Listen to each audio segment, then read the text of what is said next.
Жаздың 2 айында колледж бітіріп, Астана қаласына оқуға тапсырдым. Бұйыртып ол оқуыма да түстім.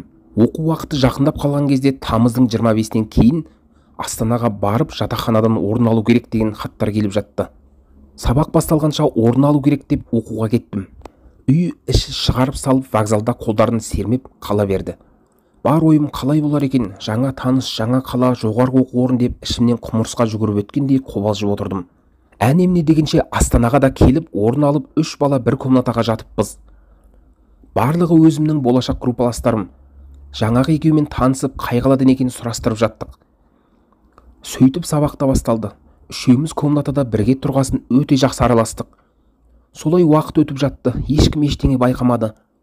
Мен де артық ештеңе байқамадым. Тура бас жағымда жататын Ғабиттің кішкене түнде сөйлейтіні бар еді. Оған қатты мән бере бермейміз. Өзіне айтып әзілдеп неше түрлін айтамыз. Қызықты студенттік өмірмен қалай қыстық демалысқа жеткенімізді де білмей қалыппыз.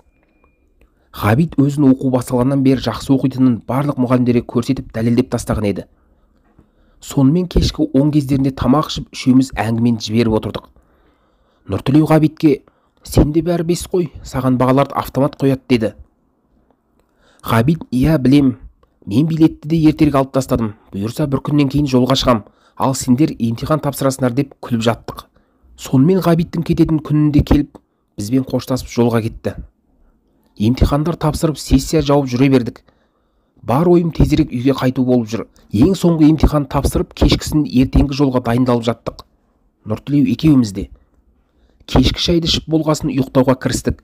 Шаршағаннан ба білмеймін, бірден көзім ілініп кетіпті.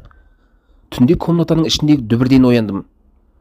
Қарасам, дәл ортада Нұртілеу 2 аяғымен жерді тепкілеп тұр. Соткамды бетіне жағып, "Нурик, қуасың ба? Жатсаңшы, мазан алмай" деп қайта жаттым. Тіпті әдейі істегендей одан ары үдете түсті. Тұрып светті жағып едім, бірден тоқтап, бір орында серейіп қатып тұрып қалды. Жанына барып едім, көзі жұмулы. Өзі негіз очки тағатын бала. Содан ұйқы сұрап жүрген болар деп қайта орнына жатқызып қойдым. Өзім ұйқы қызып әрең тұрмын. Қайта төсекке жата салып бірден ұйқыға кеттім. Есікті біреу қатты тоқылдап тұрғаннан ояндым. Ол кезде сағат 3:45 болып тұрды. Жанымда жатқан Нұртілеу жоқ. Бірден қорқыныш билей бастады. Бағанағы оқиға, енді мынау, тіпті өзімді жинай алар емеспін. Дауысымды жуандатып, қорықпаған сыңай танытып, "Кім?" сұрадым. Ар жағынан "Мен Нұртілеу." Тұрып есікті ашайын деп жатқанымда Нұртілеудің Ғабиттің төсегінде жатқанын байқадым. Ойыма мен білетін басқа Нұртілеу жоқ қой. Біздің этажда бірақ Нұртілеу бар деп неше түрлін ойлап жаттым. Бірде есік қайта тартылға басты. Қайта сұрауға жүрексіндім.